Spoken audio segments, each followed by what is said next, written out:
teman-teman, subscriber setia channel spesial horor yang selalu Mimin bangga-banggakan.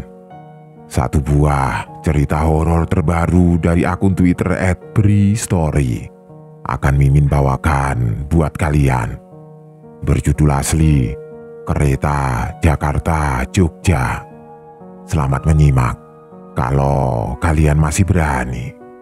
Dan buat kalian yang sedang mencari mantol hujan, silahkan cek di keranjang belanja, banyak mantol pilihan yang Mimin rekomendasikan.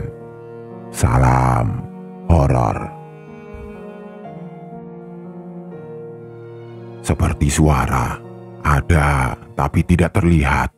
Susuran ruang dan waktu seringkali tidak sesuai capaian akal. Atau mungkin kita belum sampai ke tahapan itu.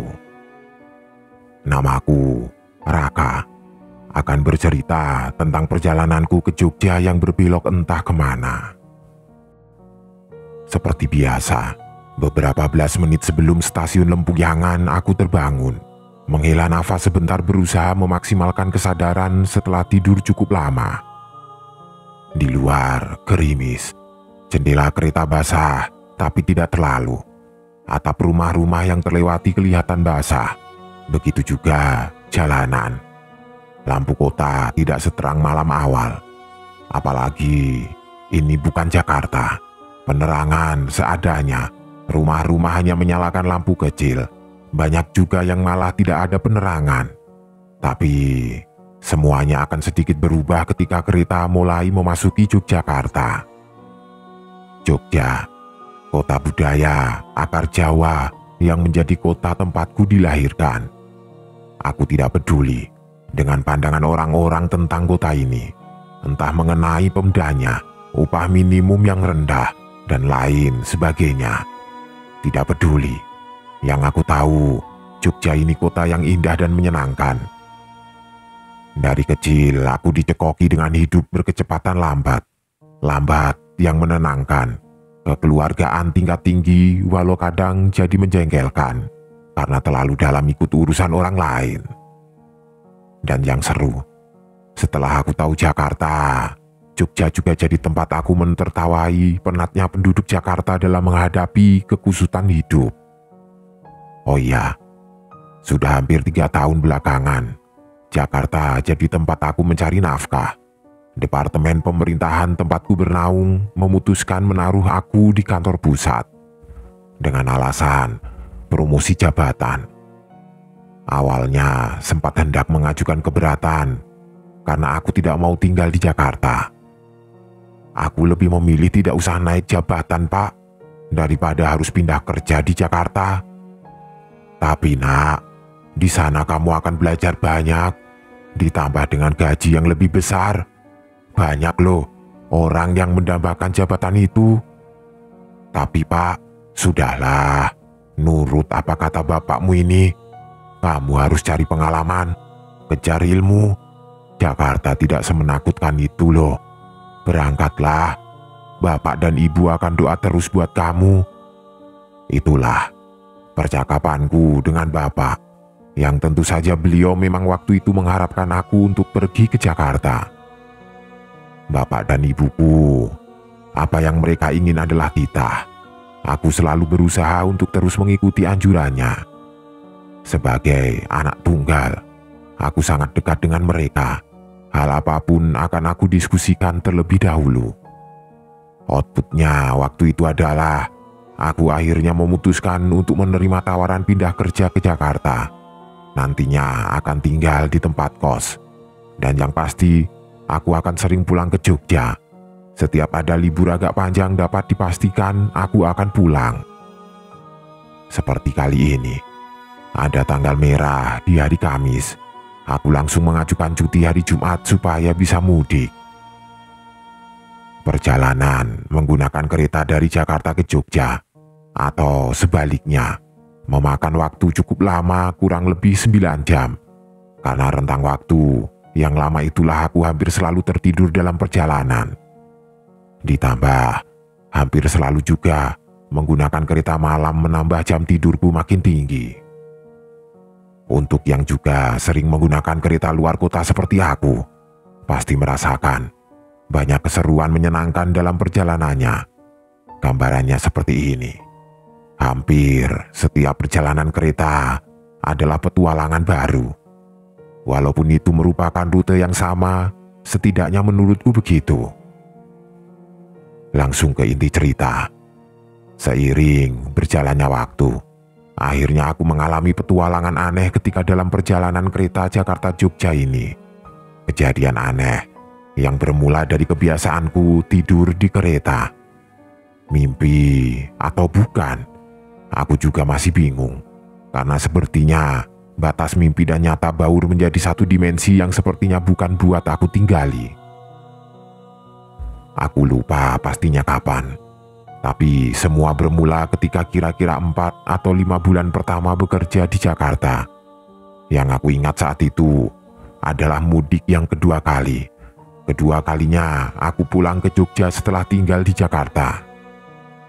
Sama seperti sekarang, perjalanan pulang waktu itu aku rasakan sangat senang. Vibe mudik memang beda, suasana hati bahagia. Stasiun Senen hampir selalu menjadi stasiun tempat memulai perjalanan. Barang bawaanku juga tidak banyak, hanya tas gendong 1, itu pun tidak besar. Ya, karena hanya akan beberapa hari saja di Jogja. Waktu itu, kereta akan berangkat jam 7 malam. 1 jam sebelumnya aku sudah duduk manis di stasiun.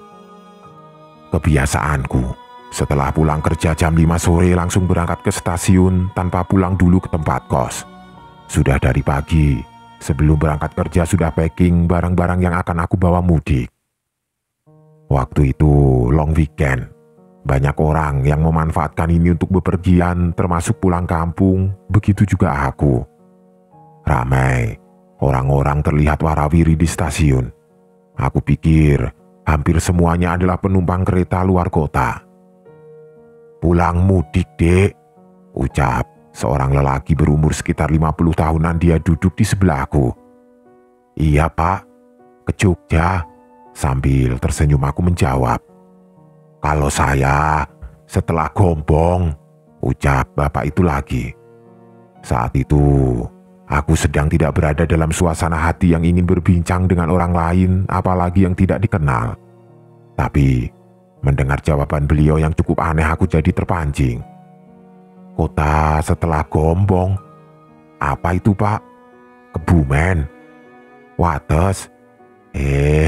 Nanti anak saya akan menjemput," jawabnya. Sungguh jawaban yang tidak nyambung. Tapi ya sudahlah, aku tidak ambil pusing, mungkin karena bapak ini belum terbiasa dengan kota yang dia tuju. Aku kembali melihat-lihat ponsel setelah percakapan singkat itu selesai.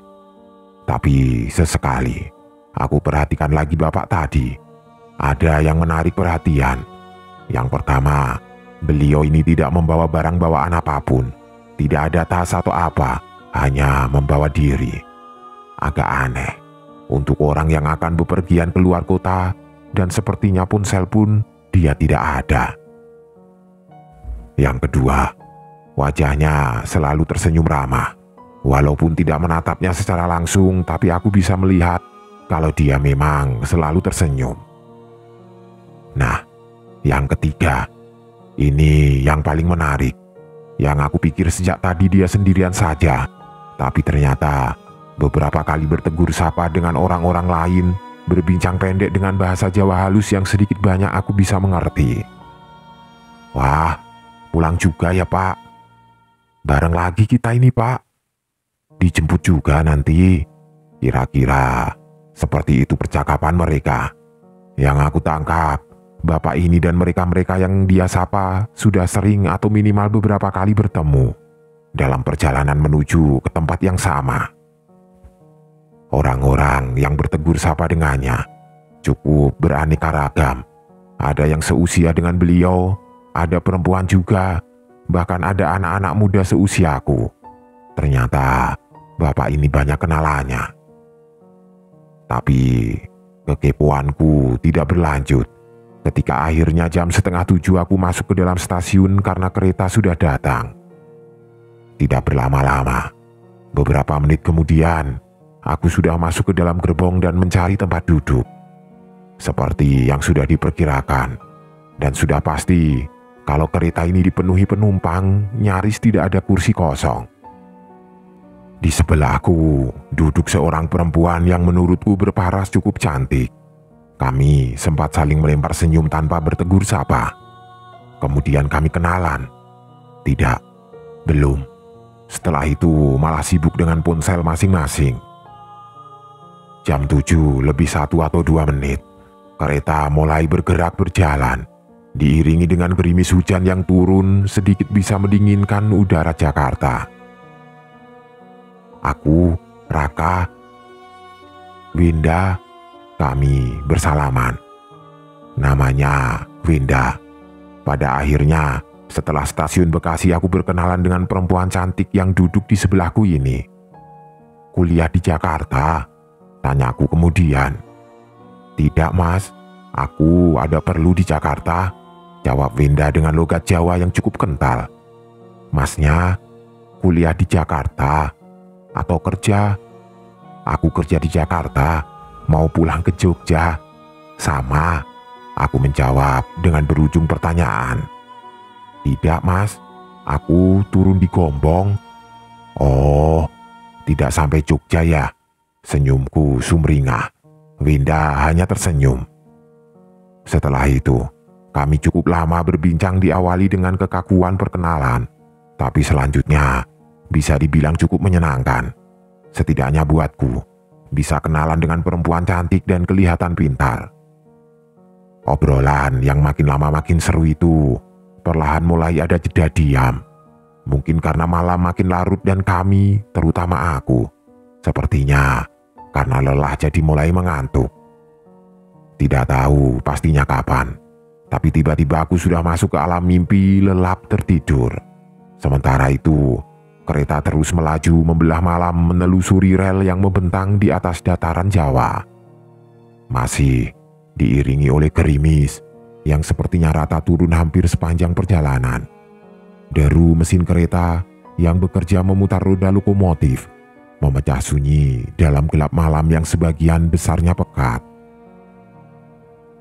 Tidurku tidak lama, kurang lebih hanya 2 jam. Kemudian terbangun karena merasa kalau kereta sepertinya sedang berhenti di salah satu stasiun. Aku kadang masih lupa urutan stasiun yang harus dilalui. Tapi yang pasti aku tahu, hanya di stasiun Purwokerto saja, kereta berhenti agak lama. Lebih lama dari ketika berhenti sebentar di stasiun-stasiun lainnya. Ternyata benar, ini stasiun Purwokerto. Aku melihat ada tulisannya. Karena nyawa belum terkumpul semua masih lemas, aku hanya bersandar dan menatap keluar, melihat suasana stasiun yang mungkin karena sudah tengah malam jadinya tidak terlalu ramai. Tipikal stasiun luar kota yang tidak sebesar stasiun-stasiun yang ada di Jakarta dan sekitarnya. Stasiun ini tidak terlalu besar, dengan bangunan yang masih banyak peninggalan-peninggalan arsitektur jadul.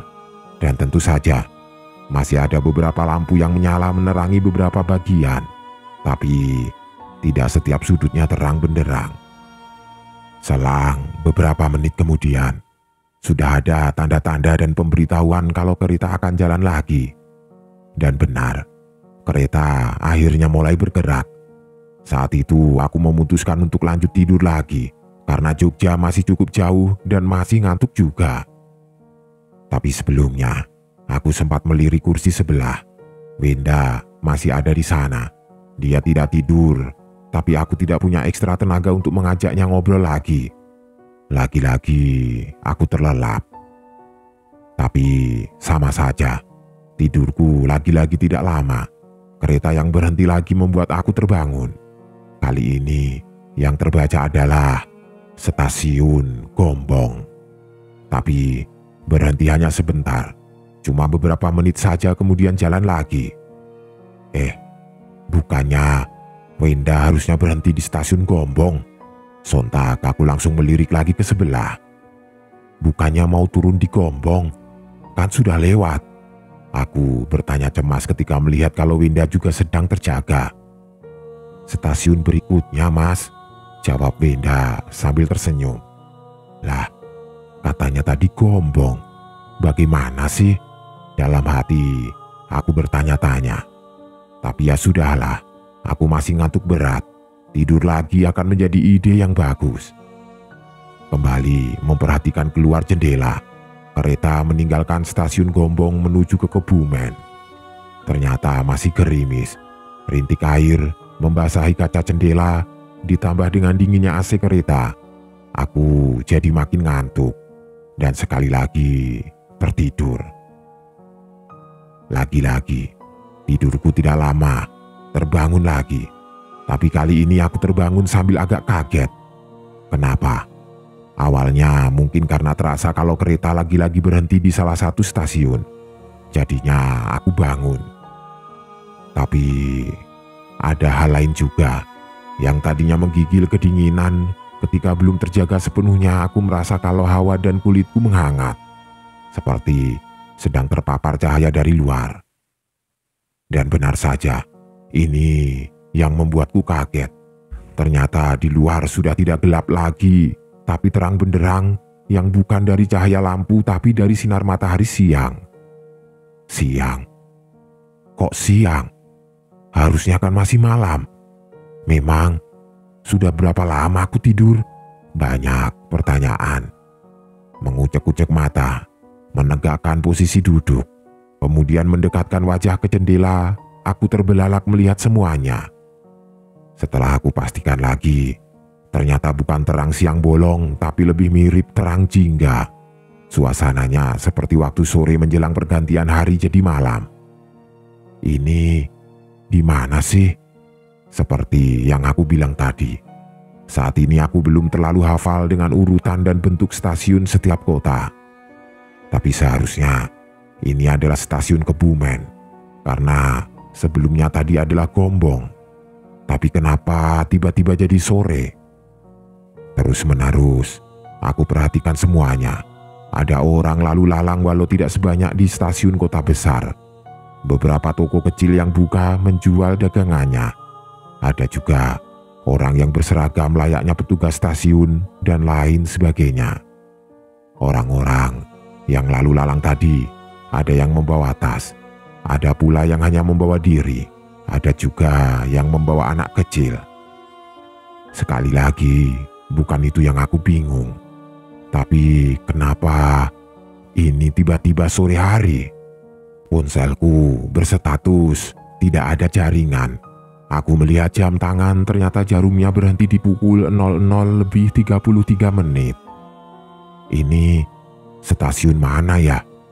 Akhirnya aku memutuskan untuk bertanya ke Wenda, tapi tidak ada jawaban. Karena setelah menoleh ke sebelah, ternyata Wenda sudah tidak ada lagi di tempat duduknya. Kemana dia? Sudah turunkah? Tapi lagi-lagi ada yang aneh. Beberapa detik kemudian aku tersadar kalau ternyata gerbong kereta yang aku naiki ini kosong. Hanya tinggal aku saja. Padahal sebelumnya setiap kursi berisi penumpang. Ya, selain Wenda, ternyata penumpang lainnya juga menghilang. Pada kemana orang-orang? Mulai panik. Tiba-tiba aku memutuskan untuk turun saja di sini. Kereta kosong dan sudah sore. Takut kalau aku terbawa dan nyasar makin jauh. Tapi ketika baru saja akan merapikan barang-barang, tiba-tiba kereta mulai bergerak. Aku langsung memperhatikan luar jendela lagi. Kereta masih bergerak sangat pelan. Saat itulah aku bisa melihat banyak hal. Aku melihat Wenda. Dia sedang berdiri tidak jauh dari kereta, sedang berbincang dengan orang lain. Beberapa detik kemudian, Wenda terlihat melambaikan tangan kepadaku. Setelah sadar, aku memperhatikan dia dari kereta. Aku melambai balik dengan wajah kebingungan. Ternyata Wenda ada. Dia turun di stasiun ini. Beberapa meter kemudian, setelah kereta bergerak, sekali lagi aku melihat wajah yang aku kenal. Aku melihat bapak yang di stasiun Senen tadi duduk di sebelahku dan menyapa aku. Ternyata dia juga turun di sini. Setelah itu, Aku bekerja keras memperhatikan, coba mencari tulisan yang menunjukkan nama stasiun, tapi gagal, tidak ada petunjuk sama sekali. Kereta kemudian terus melaju makin cepat, menuju ke kecepatan normal kereta luar kota. Setelah kereta sudah keluar dari stasiun aneh tadi, pemandangan berubah menjadi hamparan sawah dan kebun yang luas. Aku bisa melihatnya dengan jelas karena sinar matahari sore masih menerangi. Sejauh mata memandang, hanya sawah dan kebun. Pepohonan yang membentuk hutan-hutan kecil, sama sekali tidak terlihat bangunan apapun termasuk rumah. Lagi-lagi aku bertanya, ini di mana? Kemudian aku berdiri, memastikan sekali lagi kalau aku benar-benar sendirian di gerbong ini. Dan ternyata benar, aku sendirian. Ke gerbong lain sajalah. Siapa tahu ada orang di sana, gumamku dalam hati. Tapi ketika sedang bersiap-siap merapikan barang, tiba-tiba ada perubahan lagi. Pemandangan luar tiba-tiba sudah kembali gelap. Gelap malam.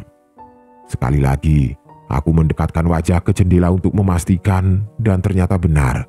Sorenya sudah hilang, berganti malam. Cukup lama, aku memperhatikan keluar. Keringat dingin juga mulai menetes. Kebingungan. Lalu aku duduk bersandar lagi, menghela nafas panjang, coba memahami apa yang baru saja terjadi. Beberapa belas detik kemudian, aku juga baru sadar kalau ternyata gerbong ini sudah tidak kosong lagi. Penumpang-penumpang yang tadi hilang sudah ada lagi, sudah duduk lagi di tempat masing-masing, kecuali Wenda. Salah satu penumpang yang duduknya tidak terlalu jauh. Dia tidak tidur. Kemudian aku mendekat dan bertanya, "Pak, yang tadi terakhir itu stasiun apa ya?" tanya aku. "Gombong, Mas," jawabnya. Masa? Bukan apa? Kalau stasiun Gombong saya tahu, stasiun sebelumnya, aku protes. "Ya bener itu, Mas, stasiun Gombong." Bapak ini tertawa kecil melihat kebingunganku. "Maaf Pak, Bapak tadi kemana? Turun kereta ya?" Sekali lagi aku bertanya. "Kok turun? Tidak keburu, Mas. Saya sejak dari Jakarta tadi tidak turun-turun, malahan tidur terus di sini." Aku makin bingung. Sampai akhirnya kereta memasuki stasiun Kebumen. Singkatnya, menjelang jam 4 subuh, aku sampai di Jogja, masih dengan kebingungan mengenai peristiwa yang baru saja aku alami. Cerita tadi adalah awal pertama kali aku mengalami kejadian itu. Setelahnya cukup lama tidak ada terjadi lagi. Jadinya, aku sempat mengambil kesimpulan kalau waktu itu sebenarnya hanya mimpi atau apalah. Intinya itu kejadian aneh yang sepertinya tidak mungkin ada di realita. Sempat membahasnya dengan bapak dan ibuku. Kalau bapak, dia langsung tertawa. Dia bilang itu cuma mimpi atau aku masih belum sadar dari tidur. Yang menarik adalah pendapat ibu. Jangan selalu percaya dengan apa yang kamu lihat, dan jangan pula terlalu mengabaikan, karena yang terlihat belum tentu benar, dan yang tidak terlihat belum tentu tidak ada. Jadi, jangan menganggap remeh hal aneh. Menurut kita, banyak bersyukur dan lebih dekat lagi dengan Sang Pencipta. Intinya, ibu bilang begitu. Yang tidak terlihat belum tentu tidak ada. Ibuku ini seorang perempuan yang masih berpegang teguh dengan kepercayaan budaya Jawa. Memang di keluarga besarnya juga masih seperti itu. Kalau kata bapakku, ibu kamu itu darah biru, beda dengan bapak. Walaupun terhitung asli Jogja, namun dia sudah banyak terkontaminasi dengan banyak budaya modern. Seperti itulah. Jadi ibuku bilang, kalau aku harus tetap berhati-hati dan jangan anggap remeh peristiwa itu. Tapi ya itu tadi, sejak kejadian pertama, aku sama sekali tidak pernah mengalami lagi. Sampai akhirnya, Hampir 2 tahun setelah kejadian pertama, ada kejadian lagi. Minggu yang sangat melelahkan. Load pekerjaan membuatku berjibaku dalam pekerjaan. Tekanannya jauh berbeda dengan situasi ketika aku masih bekerja di Jogja. Kali ini, aku sengaja ambil cuti beberapa hari untuk pulang ke Jogja. Rencananya akan ada acara keluarga yang harus aku hadiri. 1 minggu aku akan mudik. Kamis sore, menjelang maghrib, aku sudah di stasiun Senen, menunggu kereta yang lagi-lagi jadwal keberangkatannya pada pukul 7. Kali ini, barang bawaan agak banyak, ada tas besar berisi pakaian dan perlengkapan lainnya. Oh ya, sebelumnya sudah cukup lama aku tidak pulang ke Jogja, sekitar 6 bulan aku tidak pulang.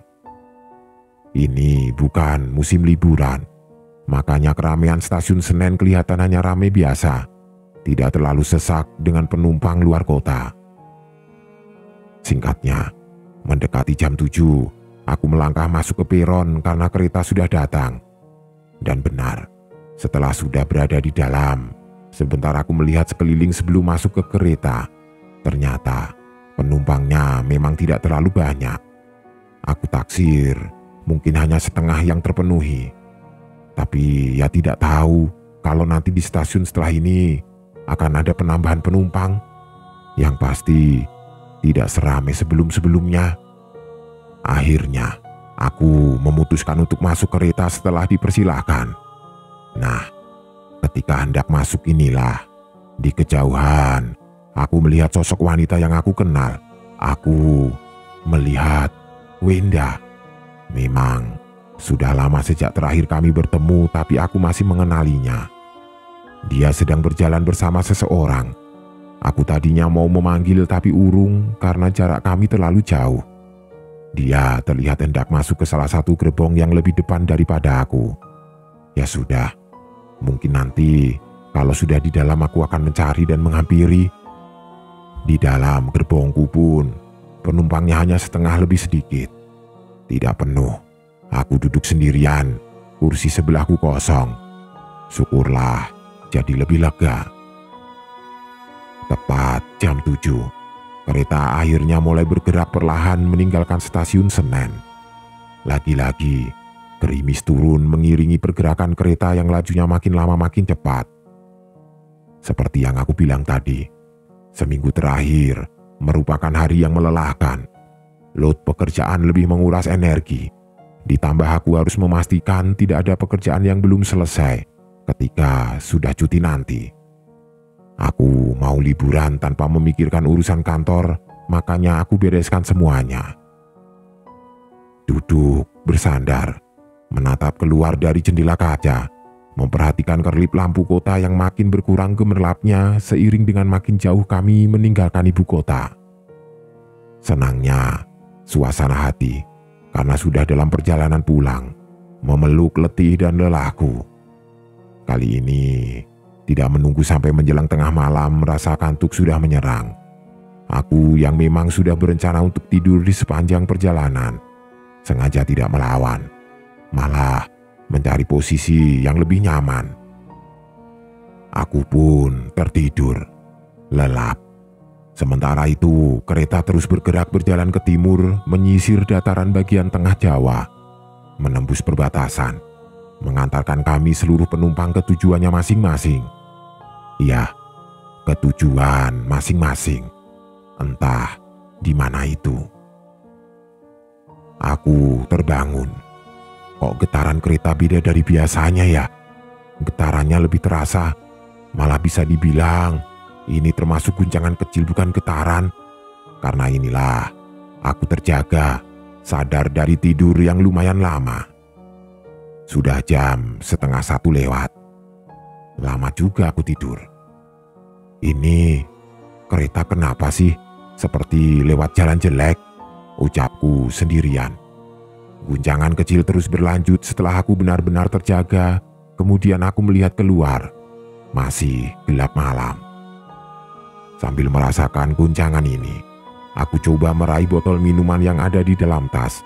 Sambil menunduk, aku mencarinya. Setelah sukses, Aku kembali ke posisi duduk semula lalu menenggak air langsung dari botol.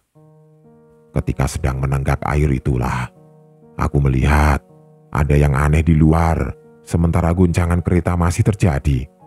Yang tadinya gelap total karena masih tengah malam, lambat laun mulai berubah. Yang tadinya sama sekali tidak kelihatan apapun di luar, perlahan mata mulai bisa melihat pemandangan. Tidak tiba-tiba jadi terang, namun sangat perlahan perubahannya. Seiring dengan perubahan ini, guncangan kereta juga masih menyertai. Sampai akhirnya, pemandangan luar sudah berubah total, dari gelap menjadi terang sore. Bersamaan dengan ini pula guncangan tiba-tiba menghilang. Kereta kembali berjalan dengan normal seperti biasa. Ini sama persis seperti kejadian pertama 2 tahun yang lalu. Hanya saja kali ini aku mengalaminya dari awal. Aku terus menikmati suasana dan pemandangan di luar. Hamparan sawah luas, perkebunan, sekumpulan pohon rindang yang membentuk hutan kecil di tengah-tengah persawahan. Semuanya dihiasi dengan warna jingga yang biasa membalut senja di belahan bumi manapun. Indah, tentu saja. Maka dari itu, walau sambil cemas dan kebingungan, aku tetap mengagumi semuanya. Sekali lagi, aku menenggak air sambil mata terus menatap keluar. Selang beberapa belas detik, aku merasa kalau kereta mulai berkurang kecepatannya, persis seperti sedang mendekat ke salah satu stasiun. Benar, kereta melambat. Bertanya-tanya, kira-kira di depan ada stasiun apa ya? Apakah akan sama dengan kejadian yang dulu? Stasiun yang aku tidak tahu namanya. Akhirnya benar terjadi.